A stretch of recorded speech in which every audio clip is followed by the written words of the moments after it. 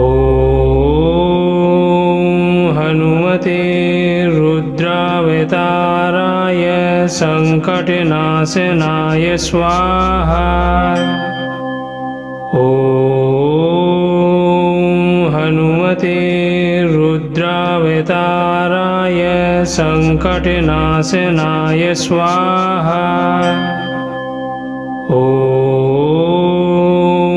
हनुमते रुद्रावताराय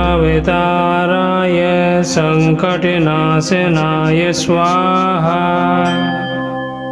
ॐ हनुमते रुद्रावताराय संकटनाशनाय स्वाहा। ॐ हनुमते रुद्रावताराय संकटनाशनाय स्वाहा।